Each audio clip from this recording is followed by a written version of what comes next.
What is going on, everybody? Welcome in to For the Millie here on Thursday. Very good game. I can't remember the last time we had a Thursday game this good. Packers, Lions. I'll start with you, Prop. How pumped are you for this game?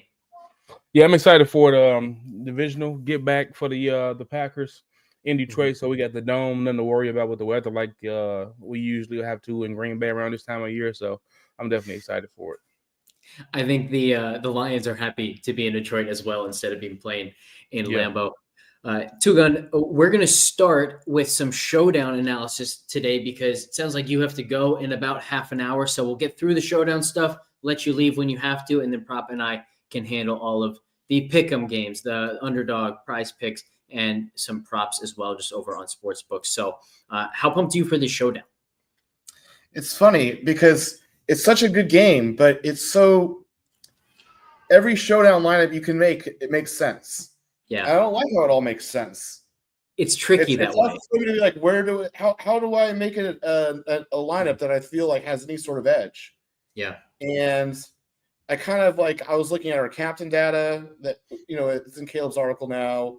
What are the better captains? And I was just kind of thinking about what players people might overuse, what type of builds people might overuse, and I'm generally leaning towards either a Packers heavy lineup or a mixed lineup, but it has Goff and Jameson Williams instead of the running backs. I feel like stuff that involves Detroit's both of their running backs, or just in general, heavy Detroit will be a little overowned, but I could be wrong. Prop, I know you like to do a lot of the same analysis that I do, kind of just searching through Stats Hub, searching through the DVOA, adjusted fantasy points against data. Anything really stand out to you in this game as far as like a specific player, either in a great matchup or a bad matchup? You're muted. Am I good now? You're good. Okay, I'm actually liking Sam Laporta today. Tight ends against the Packers have been a thing. I had some fun with John New and Tucker Kraft going head to head with two great matchups for tight ends last week for Thursday Night Football. So I know Laporta, he's having a lackluster year compared to setting the league on fire last season. But I think he's in a great spot. When it's in the plus spot, I don't care what season they're having. If it's a plus spot, I'm taking them. So I think this is a get right spot for Laporta. Yeah, you can see Green Bay here plus 19% for opposing tight end. So I saw the same thing there. I also saw, Tucker Kraft going from one of the best matchups to one of the worst here, negative 38% for Tucker Kraft. So I was actually going to be all over his under on 38.5 receiving yards. It's already down to 34.5. So we'll have to talk about that one once we get there. But why don't we jump over to some of the showdown data and kind of take a look at what our sims are telling us. We can see here from the simulations, we're looking at fairly spread out optimals again. So whereas the field always likes to kind of just go right to the 3-3 builds, maybe some 4-2, 2-4, seeing a lot of the 5-1 optimals, even some 5-1 Packer stacks really kind of popping in the optimals at 11%. That will probably be used by like 2 to 3% of the field. So I'll kick it over to you again, TwoGun. Do you have a build type that you like? Because I got to tell you, I have no idea what I want to do for this showdown. Yeah. I definitely am going with I have two lineups. I'll post more, I'll post the captains in the Discord, but I'm leaning towards a Packers onslaught in one and then a balance in the other with Jameson Williams as the captain. I think Jahmyr Gibbs, again, I'd be like, well, I think Jahmyr Gibbs might be overowned. I mean, he's a great player. You know what I'm saying? There's not a very clear, remember last time I was basically Jameis going to throw it. Jameis. And that was a good call. I don't quite have that I don't have a conviction call like that in this type of showdown. The one point I would get to is in these 3-point spreads, people don't like the underdog beating down the favorite is enough. Yeah. When it's like an 8-point spread, it's kind of like fantasy land to think that the underdog's just going to totally smash the favorite, but it could totally happen in a 3 or less. So, and especially when you do a 5-1, and you have your 1 be like an Amon-Ra or a Jahmyr Gibbs, you don't have the 1 be the kicker, John Bates or something like that. Like you give Detroit some respect with that one. And you use a variety of position players players on Green Bay. That's the lineup I like. And otherwise, like I kind of like our data that says Jameson Williams as a captain with Goff, because I can see Goff being underowned and the running backs being overowned, but in general, it's just a tough one. I hate to say it, I don't have that conviction of Jameis. And I'll be honest, I fucked up. I mean, I cashed one lineup. One lineup did not cash it at Chubb as captain, and my lineup that cashed, like, it just wasn't right. So I ended up losing small, even though like I had the call. You had to have the right structure with the right guys. And I did 4-2 Jameis with Bo Nix and I forgot how you pronounce the name, Bailey or whatever. Oh, Bailey, yeah. Yeah, I mean, I needed to have just done all of Jameis's top wide receivers instead of messing with Jamari Thrash as one of them. So again, just because I have a good call, sometimes you can have a better tout than a better result. Like this time, I'm not having a strong tout. Maybe this is the time I fucking win everything. Yeah. It's like I had like a Packers on slot, and I kind of like Jameson Williams, and one of them ends up, just blistering for everything. So, but that's just where I'm at today. Yeah, I think I agree with all of that stuff. I'm getting echo on one of you guys. I'm not sure. Oh, it looks like it went away.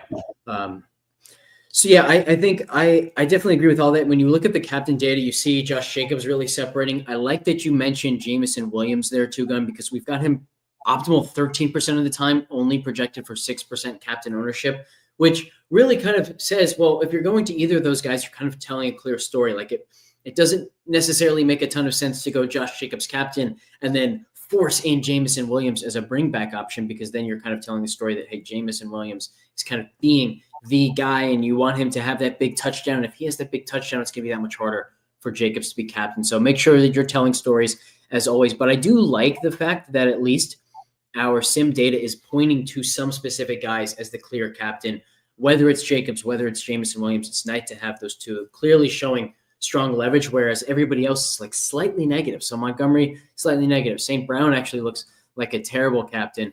But the only other thing I wanted to discuss there was going back to the like 5-1 Green Bay stacks prop. We have talked about this before, but one of the ways that a 5-1 stack works isn't just that the underdog beats down the favorite in this case for Green Bay. It could also be that Green Bay production is kind of concentrated among, let's say, 3-4 guys, and the Detroit production is concentrated between just basically one guy, and then maybe everybody else is spread out where they're close to being useful, but then they don't quite get into the optimal. So it could be, a 10 reception, 120 yard, 0 touchdown game for St. Brown. The only touchdown for Detroit is David Montgomery, but Montgomery doesn't do enough elsewhere to actually beat out some of the Packers who are similarly priced. So what do you think of this kind of optimal build data and the captain data? Where is it pointing you on Showdown today?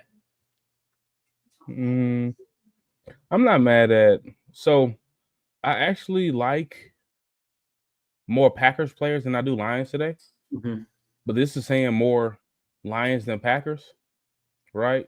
I would go 4-2, that 16% optimal. I would go 4-2 Green Bay. Yeah, I like that. Kind of just saying, hey, you know what? The underdogs can outperform today. We can also get plenty different with some of these Packers players. Like, again, we're only going to see 14% projected ownership here for Josh Jacobs. Doesn't look like any of the other Packers are getting much ownership. I'm actually surprised to see Watson projected for such low captain ownership. I thought it was going to be a lot higher. I still think it might be a lot higher. The matchup for Watson on paper is fantastic. So why don't we talk a little bit of Christian Watson now, and we can actually go over here to the actual DraftKings player pool. You see, from a price perspective, he is well below a lot of the other kind of like big names, high ceiling guys in this game at just $9,900 at captain, even cheaper than Jameson Williams. On paper, this is a phenomenal matchup for him. Detroit has been a really just good matchup for all wide receivers. You can see here on the DVOA adjusted fantasy points against tab plus 33% to wide receiver ones. We have Jaden Reed listed as the wide receiver 1 plus 12% for wide receiver 2s. That is going to be Christian Watson here with no Romeo Doubs, and then plus 19% for opposing wide receiver threes. Everybody else, it's bad. Quarterback's no good. Running back's terrible matchup. Tight end's terrible matchup. So that aspect of it is good for Christian Watson. Detroit plays a ton of man coverage, which is really good for Christian Watson. Some of the most severe man versus zone splits in the league. And yet, if we look at Watson's game log, we see his best games, 150 yards against Chicago. We saw 68 and a score against Arizona. We saw 67 against Tennessee and 67 yards against Miami. These are actually zone-heavy teams. The most or the highest man rate of any of these teams, Tennessee at 13th most in the league. So, Prop, how do you explain the total like disconnect between Watson's production and what is on paper a great matchup for him when we are seeing such fantastic man splits for him? I think a lot of people probably are scared off because of his drop problem. Him and the Wicks have dropped a lot of passes. Yeah. Watson, a couple of his drops have been touchdowns. Well, would have been. But I'm not scared of it. He's my favorite Packer today. Okay. I like the longest reception ladder, or the receiving yards ladder, whatever you like. I love it with Watson today. I think it's a big day for him. He was in my article I wrote up, and kind of the same thing as you said with the DVOA tools, the 23% edge to wide receivers. Yep. No Dobbs, and he's played his best without Dobbs. His average goes up to 76 yards a game when Dobbs is not in the lineup. So, yeah, I love all that. TwoGun, how do you feel about Christian Watson? Yeah, I'm gonna honestly like I kind of like all the Packers wide receivers equally. I really don't have a strong take on any of them. The thing about Christian Watson, which is good, is that he's like you see he has this like 4 to 6 targeted games, and they're very his outcome is so wide. His range outcome range is so wide. That's actually good for DFS and GPPs because people tend to want this like almost like a clarity, like a high floor, but that's just totally worthless in Showdown, especially. My take on Watson, I think, is that we should either play him as the captain or we shouldn't use him at all because to your point there too, and like when he hits, it's going to be a big score at a low price. So he becomes so valuable as a captain. And if you're asking for him to get there as a flex, like you probably need just the one big play and for him to otherwise not be that involved. So it's a bit of a tough decision there. I like your point about just his overall volatility too, because we're going to talk about this more at the end, just once we get to props. But like the chance that he goes over the receiving yards ladders, the longest reception ladders, I think I'm going to be in on those really big numbers. I might not be in at just the traditional line because look at this. Like when he's hitting in a massive way, 150 yards, longs of 46 and 60, 44 and 37. So he's a tough one, man. I don't really know exactly what to do with him, but Prop, what do you think of using Watson as the captain versus using him as a flex?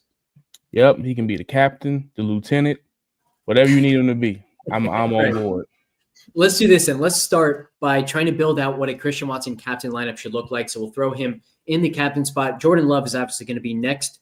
TwoGun, where would you like to go next in this Watson captain build? I probably actually go with Josh Jacobs. Okay. Yes. So like clearly we are saying, hey, you know what?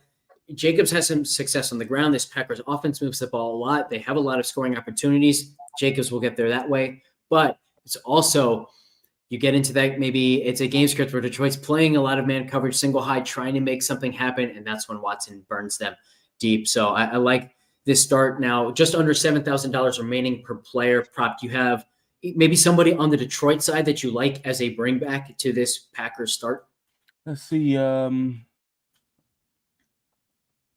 Let's go. What about Laporta? He's cheaper, right? Mm-hmm. He is. Yeah, Laporta only $5,600 as a flex. Can we get Laporta and Gibbs? I think we probably can. Yeah, leaving $6,300. So you could then go Tucker Kraft or either of the kickers here in that spot. So that would definitely work. You could even go all the way up to Amon-Ra St. Brown, or maybe it makes sense. Maybe it makes more sense to go Jared Goff and hope Goff throws 2 touchdowns to Laporta or something like that.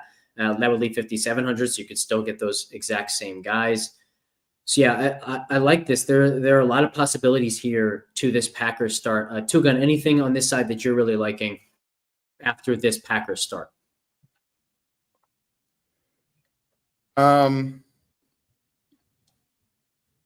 No, I think it's just this is where you decide: do you want to be a balanced lineup? How much Packers heavy do you want to be? Yeah. This is kind of like your moment of decision with the lineup and where you want to go the rest of the stuff. Maybe an even better question is: are there any other Packers players, maybe kicker, defense, or any of the other skill guys that you think fit well with this start for them? It's just like if you're trying to do a 5-1, and I'm kind of like starting to like not want to do a 5. Like I'm starting to not. If you do a 5-1, you almost always have to have a defense or a kicker. Mm-hmm. You feel me? Or both. Yeah. And I'm starting to like really feel in this game, like, don't do that because this game could be so high fantasy scoring. Like kickers and defenses are just very limited unless it's just like a lot of weird pick six type stuff. So I just think it just depends on how much lines you want to do. And that's really about it. Like if you want to go with Gibbs and and like a receiver, and then see who else fits, or do you want to go with the Packers defense and like a Monron, and then make it a 5-1? You see what I'm saying? Like I feel like it's just like after this, it's like really depends on what you want to do with the rest of the lineup. But I like your point on the scoring and kind of what you do with kickers and defenses. Well, let me ask you this, TwoGun. Do you think that most people are going to build for a high-scoring environment or a low-scoring environment? I think they're going to build for a high. I feel like we should do the chalk build. Let's do the chalk build and see what they're building for. Okay, let's do that. Let's see. Christian Watson is not the chalk build captain. He's the 2% captain. He's our type of captain. The chalk build is starting with Jahmyr Gibbs or Monroe, right? Yeah, we have Amon-Ra St. Brown leading the way in captain ownership at 20%, Gibbs second at 16%, then Jacobs at 14%, although in our optimals, Jacobs is leading the way at almost 22%, Gibbs second at 16%. And then Jameson Williams, optimal 13% of the time, more so than Amon-Ra St. Brown, stuck down at 9%. So let's start with St. Brown in the captain spot. And reminder to people, this is not a lineup that we are suggesting you build or anything similar to this. This is about what we expect the field to do, and then we can learn from this and kind of figure out exactly what spots we want to leverage and how to do that. So if St. Brown is going to be the captain, we probably will see most people go with both Goff and Jordan Love. Maybe they don't go Love. Maybe they go to Jacobs instead. Prop, do you have a lean on, number one, what you expect maybe the field to do there, and number two, any value guys that you think the field is really going to like? Because you can quickly see here, if we're going St. Brown captain and trying to get the quarterbacks in here, it's only $5,200 left per spot. Yeah, I think I would assume the field will go with Jacobs. But like a value guy at that salary that we're trying to hit, I would have. Or are we doing something different and not doing Watson this time? So I think Watson's an interesting one here because I do think people like Watson, and I certainly know that people are going to see the man versus zone splits. We've heard it like all season that people like to play Dobbs and Watson against man heavy teams. There's no Dobbs, so that's going to be Watson today. So I think it makes sense to throw Watson here as a flex, given the fact that we needed some savings anyway, and I do think people are going to want to play him a little bit. The only tough part of that is I don't see a ton of people playing Watson without Jordan Love, and with the St. Brown Goff start, that's not going to be doable. So maybe what we do is instead of the St. Brown Goff start, we just say, what if people go with Jahmyr Gibbs as the captain? Now we can get Jordan Love in here with Jacobs and Watson, and now we still have 5,350 remaining. TwoGun, what do you think of that move for what we expect people to do?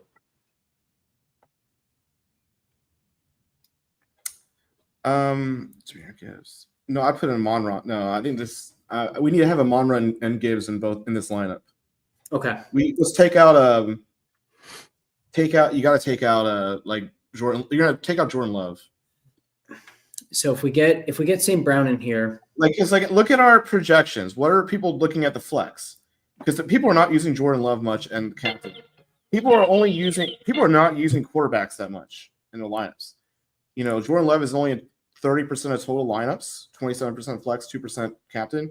Jared Goff even less. Yeah. People are just not using the quarterbacks as much as they probably should. Yeah, this is the second straight game where we're seeing flex ownership pretty much exclusively, actually entirely exclusively under 50%. Most of the time we see quarterbacks get to like 60, 70% in the flex spot. So that's a really good call. I also think that it's always good to actually remind yourself, bring this stuff up. Because Dontavian Wicks is so incredibly cheap at $4,200, he's going to be a very popular flex option. We have him at 43%. So why don't we go back here and instead of Watson, let's add Wicks, and will that give us enough to get Goff in there? So 2,700, like people could go Brooks or Wilson, maybe Melton get some snaps. So there are, I think there's a path to this being used by the field. We could also maybe take Jacobs out of this one, and then we get, let's see, if we went Love instead, there'd be 3,100. So now you could go Brock Wright and hope he scores a touchdown. Any suggestions here, TwoGun, on what we do after we get Wicks in there? Back here. You're on the thing is showing the optimizer instead of the lineup. Yeah. Okay. So yeah, people are not going to have both the quarterbacks. Take out one of the quarterbacks. Okay, let's take Love out then, since this is going to be a Detroit heavy lineup at least. It's probably going to be 4-2 would be my guess. So I think in this case they're going to use like a kicker and then another position player. I don't know which kicker, which position player. You know what I'm saying? Just whatever fits. Yeah. Like you could put in Jaden Reed and a kicker maybe, or you could put Jameson Williams, or you could put Christian Watson. One of those guys in the Lions defense. You see what I'm saying? Like you're going to put in one of the 6-7 guys, and they're going to put in a kicker or defense. That's what you're going to do, and that explains the rest of it. Mm-hmm. Yeah, we could also see like or maybe they instead of using Goff. Well, this one would definitely use Goff, but like instead of it being Laporta, take out Goff, put in Jordan Love. Yep. And let's take out Laporta and put in whoever fits. Yeah, I think so. I think this is or switch Amon-Ra and Gibbs. I think either way the lineup works. But yeah, this to me is what the chalk will be.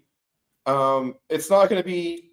It's going to become a little. It's going to be Detroit heavy, but not 5-1. Some will do 5-1. But this looks very, very shocky to me. Yeah, I think I was hesitant to put Watson in here because I think that Watson is actually kind of developing as a very good leverage play off of the really chalky Dontavian Wicks just because of this price difference.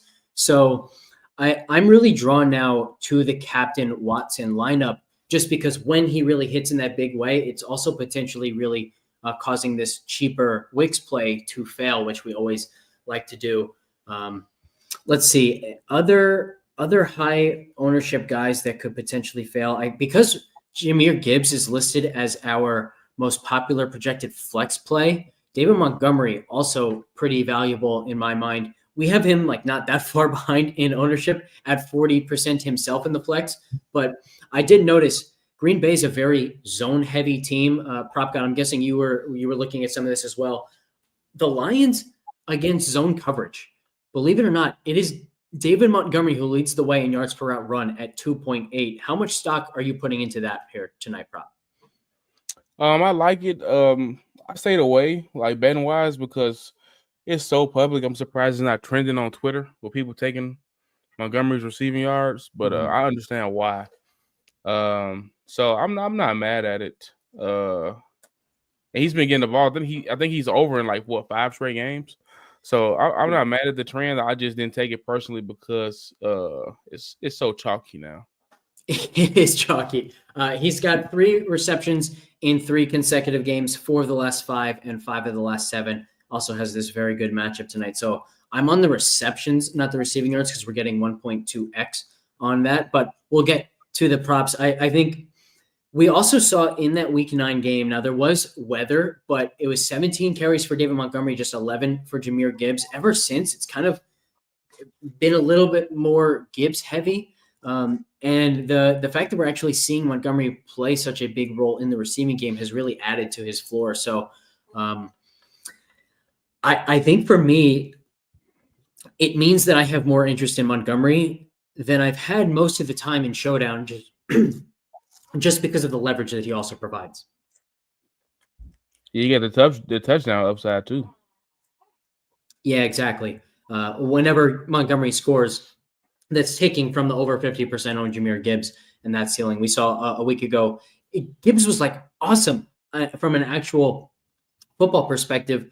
9 carries, 87 yards, over 100 total yards, but only 11.4 DraftKings points because he just didn't find the end zone, didn't get the 100-yard bonus. And it was one of those games where we actually saw significantly more Montgomery touches, 21-9 in the carry department. So I don't know if we continue to see that trend, but if we do, that sets us up for a nice Montgomery over Gibbs play. So I'm definitely interested in it. And we don't need to build in every single one of these leverage plays into every single lineup, but you can kind of pick and choose your favorites.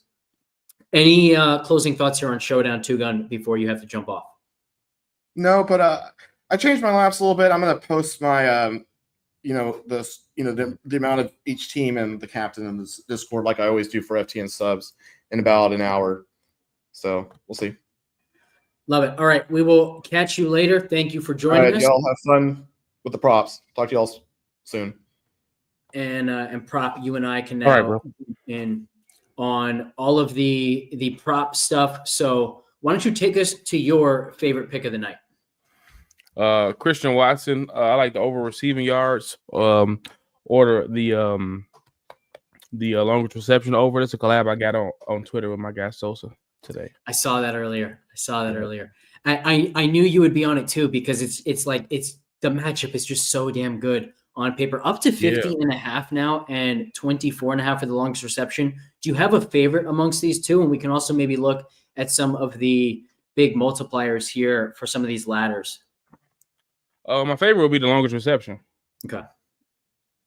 So we can go ahead and throw that one in here. Do you have a favorite amongst these different ladders? I think longest reception is the easier one to ladder, I think, because you only need that one play. Like we saw a 93-yard touchdown from Marvin Mims the other day, giving us I think it was like a 4.7x on the 29.5 over, and then a massive 8.88x on the over 39.5.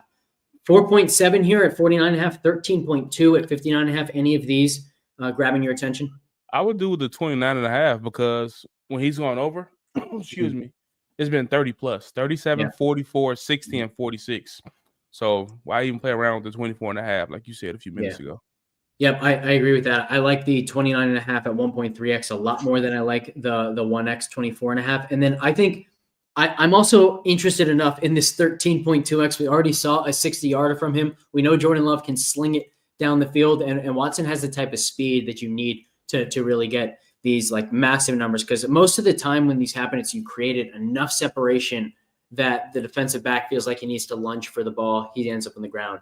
You're walking into the end zone. So I like the 13.2x for Watson as well. But we will just leave in the let's go with the 29.5, 1.3x as the first pick. I will take us to another multiplier here. David Montgomery over 2.5 receptions, 1.2x. Don't need to speak a ton more on this. Like we already touched on it a little bit. Green Bay is playing a ton of zone. I believe that the fourth highest amount of zone coverage, and it's actually David Montgomery on these Detroit Lions who leads in yards per out run. The other aspect of it that I do think is worth touching on, Green Bay also near the bottom of the league in terms of screen pass yards allowed, so allowing a ton of screen pass yards. So if we see Detroit really target Montgomery, try to draw something up for him or Gibbs in the screen game, I won't be surprised at all. Let's actually, along those lines, let's take a look at what Gibbs' longest reception is. We've been on the longest rush kind of every single game. For Gibbs, they finally went up to 18.5 after giving us 16.5 or 17.5 game after game after game. So before we do anything else, let me ask you, are you still interested in Gibbs' 18.5 longest rush? No, would it be in that high? It would have to be some good plus money. I think I took Saquon at 18.5 or 19.5, something like that. And he ended up cashing, but it's a sweat because that guy could break off a 17-yarder like 3 times and you still lose. You know what I mean? I think the value has to be there for me to take that one.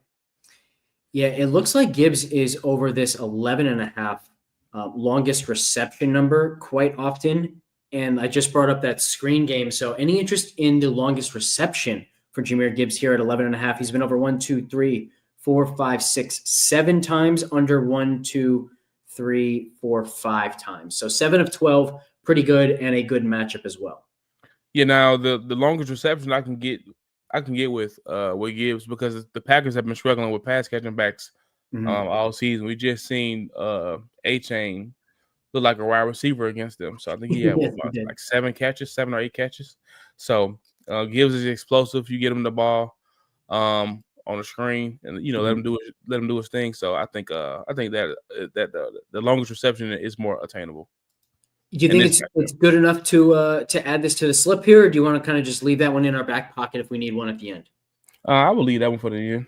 Okay. Why don't you give us? It didn't make my list today, so yeah, I'm with you. In fact, I wasn't even looking a whole lot at that. I just kind of had that thought, quickly checked it, and I do think it checks out as a pretty solid play. But I know you have some more that you really like as well. So why don't you take us to your next favorite one? So next, man, I'd like Josh Jacobs. I know on paper it's not a good matchup for him, but like I've been saying, he's the MVP of this Packers offense this season. I'm torn between the rushing yards over or the rushing and receiving, because LaFleur talked about him getting more involved in the passing game this week. And there's no Dobbs, so I kind of want to take the combo. To be honest, I like him to score today too. I know that has no value, so let's go with the rushing plus receiving.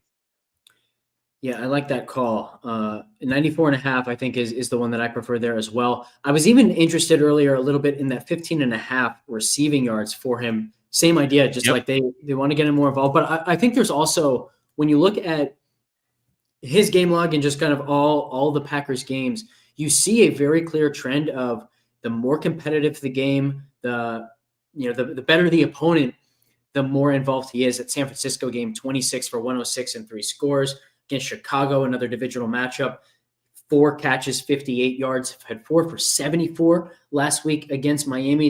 They've got to get him the ball in as many ways as possible just to put the ball in his hands. And because there's no Dobbs, who is like their main possession wide receiver, particularly against man coverage, they might have even more incentive to just kind of get him involved in the passing game. So I love this rushing plus receiving. I also think I like the pure receiving number. But yeah, I think this 94 is a really good one. I'm not mad at the receiving number because he's played without Dobbs twice this season. He had 21 receiving yards against the Rams and then 74 yards against the Dolphins, and that was him breaking one loose. He's got a long reception in both games, right? He had a 21-yard catch. That was his only catch against the Rams, and then I think he had a 30 or 40-yarder against the Dolphins. So it could be like a sneaky longest reception spot. And to be honest, if you wanted to, we can go to receiving yards instead of the rushing plus receiving, just because of how great I see. The thing is, Detroit is great defensively against the run, fully healthy. They're not healthy at all. You know what I mean? So that's why I like Jacobs today. Yeah, I think you nailed every part of that.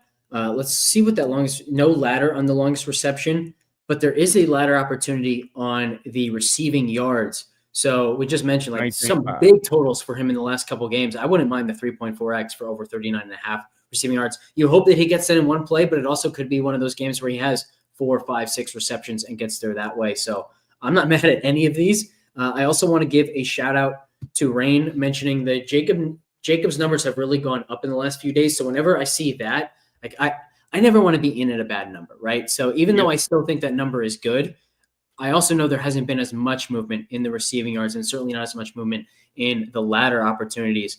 And I wanted to give a special shout out to Rain too, because it was your comment, Rain, that got us on the Marvin Mims longest reception ladder the other day. And that hit in a huge way. So I don't know if you saw, I shouted you out on Twitter as well, but that was awesome. We appreciate all you guys here in the chat. And who knows, any comment that you guys make can be the thing that gives us that big win on any given night. So I appreciate each and every one of you chiming in here. I will say we're getting a deal on Underdog because Jacobs is at 17.5 and 16.5 on the books.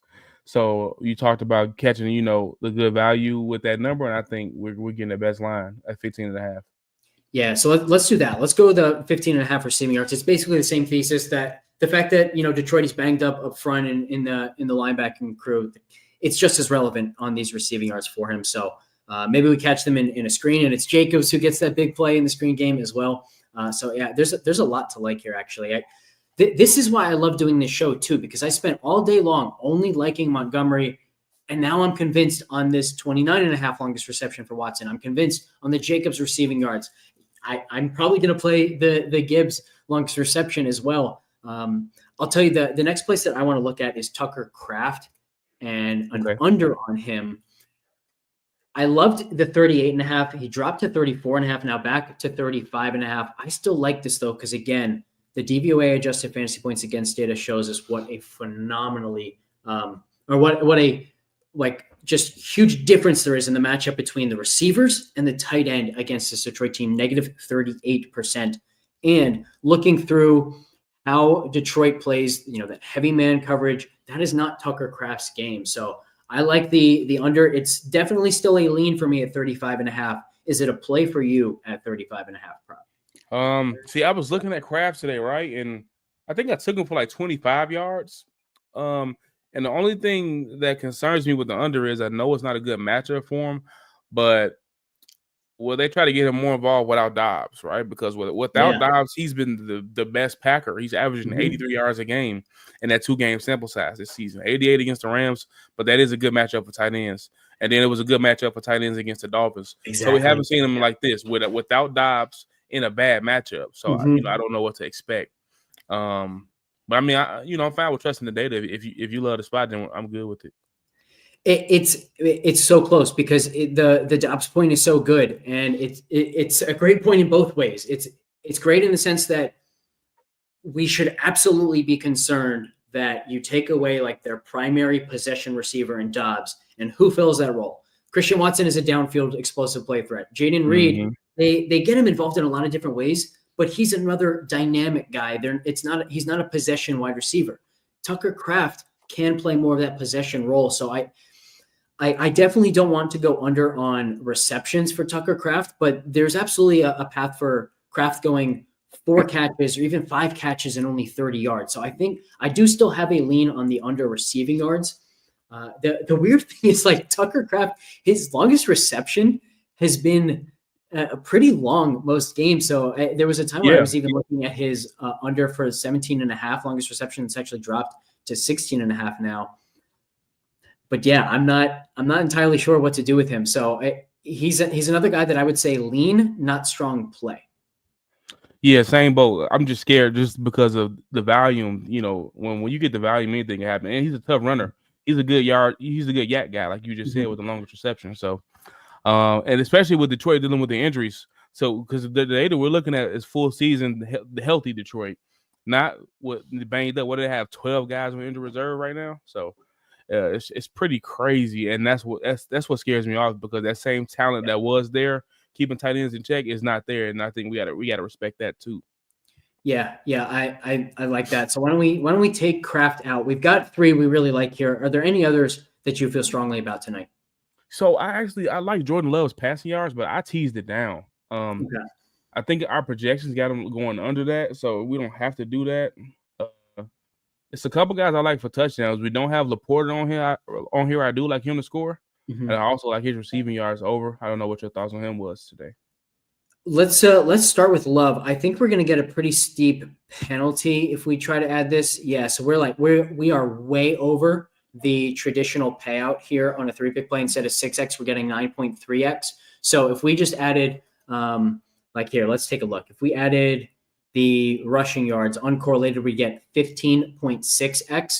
But if we go to the passing yards instead, 11.1x. So massive correlation penalty because we have the over on Jacobs receiving yards and the over on the Watson longest reception. So I don't think we want to add Love here, but we can absolutely add Laporta, because I was seeing the same thing that you are. It's a very good matchup for tight ends. It's not a good matchup for wide receivers. Does seem like they want to get Laporta more involved in the offense. 39.5 is a low number. So is that 39.5 number your favorite Laporta pick of the day? I like that, and I like him to score too. So I'm good with either. I know you usually like to get the best odds. So yeah, 1.74x is really nice. Let's see. Green Bay plus 19% to opposing tight ends, minus 12% to opposing quarterbacks, which does kind of tell me that maybe they've allowed a decent amount of touchdowns to the position. I was trying to pull it up right here to see how many touchdowns they're giving up to tight ends. Yeah, let's check. I want to see what sportsbooks have for his touchdown odds. Plus 240 Okay. on FanDuel. Yeah. So the touchdowns for tight ends against Green Bay. George Kittle. Oh, that was November 24th. Then Evan Ingram on October 27th. 4 touchdowns to tight ends the entire season. Okay, so they're getting yards, but not touchdowns. Yeah. So why don't we go 39.5 receiving yards? Yep. Okay. So we have 4 now. We have Gibbs to make it 5 if we need. So I'll go ahead and add him here. Let's see if we can find a 6th pick to turn this into a 6-pick play. Reminder to anybody tuning in for the first time, maybe you haven't seen us kind of talk through these underdog slips before. The 3-pick plays and the 6-pick plays are by far the best payouts. So we would like, if we can, to always either build a 3-pick or a 6-pick slip. Sometimes what we do is if we can't find that 6th, we just kind of run a round robin of different 3-pick plays. But while we're here, we've got 5 already. Maybe we can find a 6th one before we jump off. Yep. Did you like Gibbs rushing yards, or do you like the longest reception better? I like the longest reception better for sure. Okay. It's not obviously a great matchup on the ground. It's not the best matchup for Gibbs in terms of just like the types of runs that they like to use him with and how Green Bay defends those types of runs. But also, like I don't like the fact that both last game and the last time Detroit played Green Bay, we actually saw a pretty big lean towards David Montgomery in the volume department. I don't know if they're kind of seeing what I'm seeing in terms of the matchup. I wouldn't be surprised if last time that these two teams met, it was just about the conditions. The game was very wet, kind of sloppy in Green Bay. And so maybe they just felt like, hey, you know what? Gibbs is about explosion and he needs that footing. He's just not going to have it. So let's just kind of ground and pound with Montgomery. But we also saw it last week against Chicago. So I don't know. I don't really know what's going on there. It scares me just enough on the rushing yards. And I really like this longest reception number 4. Excuse me. Okay. What about Jamison Williams? No, there's still no. What's the corner? Jair Alexander, right? He's still out. Mm-hmm. Yeah, 49.5 receiving yards, longest reception of 22.5. Do you have a lean on any of these? Whenever I bet JMO, it's always the longest reception.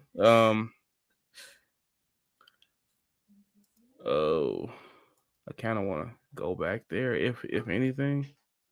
I'll tell you, I'm a little bit concerned that we already have receiving production here from Gibbs, Montgomery, and Laporta. That it's kind of scary to add a 4th. Oh, that's true. It's not like we can't see that happen, right? Detroit has exploded offensively numerous times. It's not going to be shocking if we see that, but it's just a little bit concerning. I wonder if we had that really nice sacks taken call on Jameis Winston got there last time. I wonder if there are any sacks taken stuff that we like tonight. Maybe 1.5 for Jordan Love. How often does he get sacked? Detroit blitzes a lot, so that aspect of it is good. Although he really hasn't been sacked a lot. He's only been sacked 2+ times, 3 times this year. That's kind of crazy. Oh, wow. Yeah. In the last game when they lost, he didn't get sacked at all. Yeah. He threw for 200. Am I crazy to say under 1.5 here? You wouldn't be crazy. We've already been talking about how kind of decimated this Detroit defensive front is. Yeah. I'm not mad at that. I've just never bet on.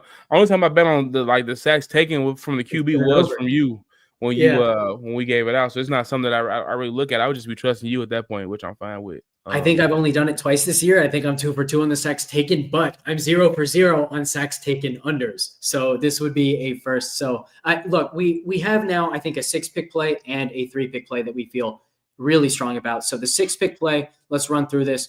Jordan Love over 1.5 sacks taken. Jameer Gibbs over 11.5 longest reception. Sam Laporta over 39.5 receiving yards. And then like the big 3, the 3-pick play and the other half of the 6-pick play.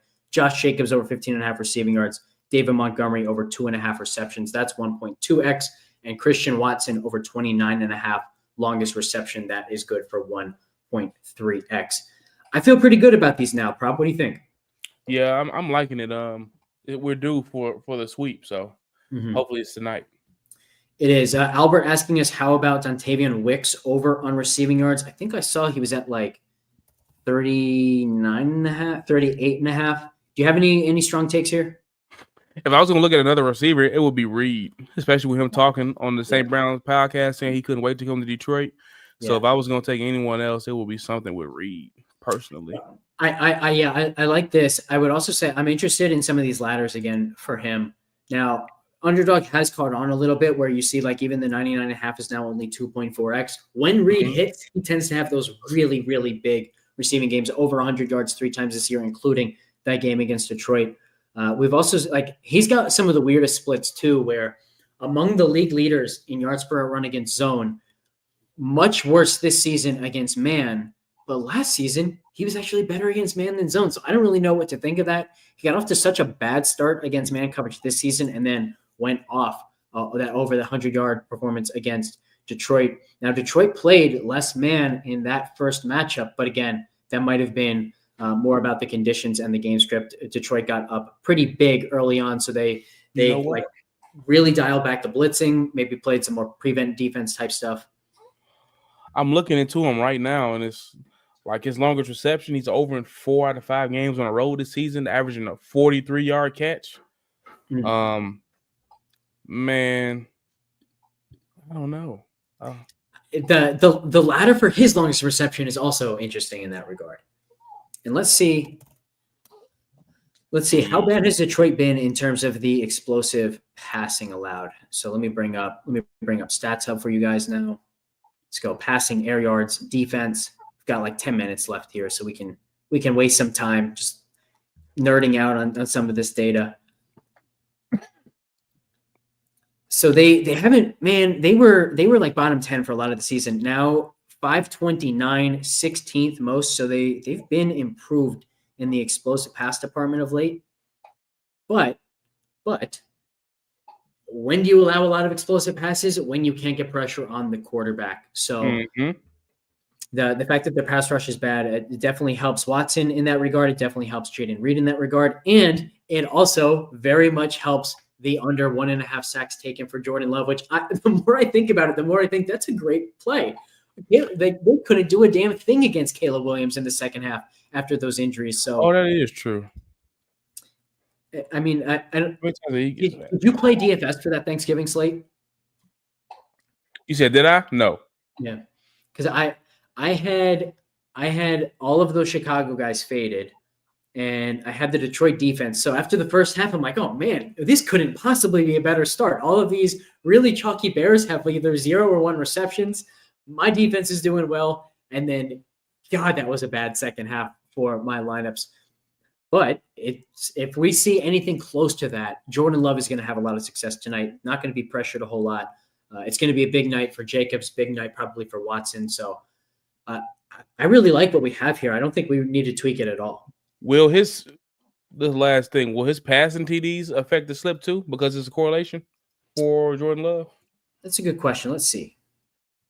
So if I got rid of this, he's at 0.85x, so we're already going to see that go down. So it's low already. Yeah. Let's see. So it'd be 24x with the passing touchdowns. It would be 39x with the sacks taken. Oh, yeah, that's a huge difference. Okay. Yeah. I think I like the 39x. Yeah, for sure. Okay. So let's do that. All right. We've got ourselves a 6-pick play. Any closing thoughts? We can end even a few minutes early today. Oh, no, I'm good. Ready to I'm about to lock it in now. And are you going live at 7-6 your time? Yep, 6 my time. Beautiful. So all right, guys, we will catch you at Props live show tonight, Trenches, in about an hour. We will see you there, and we will be back on Monday with For the Millie, this version of the show, and on Sunday as well for the live show that's just for subscribers only on the DFS slate. And also remember, matchups came out last night. You can check out that show, diving through all of the games each week. What I did this time, a little bit different than the last few shows, instead of just going game by game, kind of just highlighted all of the teams playing the most single high, the teams playing the most man, the teams blitzing the most, and then looked at their opponents. So bit of a different structure to that show. Let me know how you like it. And hopefully we get plenty of winners tonight, plenty of winners on Sunday as well. Any last words here, Prop? Nah, I think Monday Night Football is the Cowboys and Bengals, so just get ready to ladder. T. Higgins, Joe Burrow, Chase Brown, just get the slips ready now.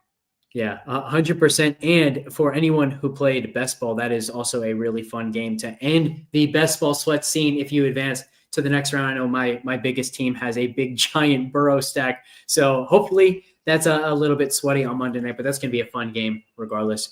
We will catch you guys then. Thanks for tuning in.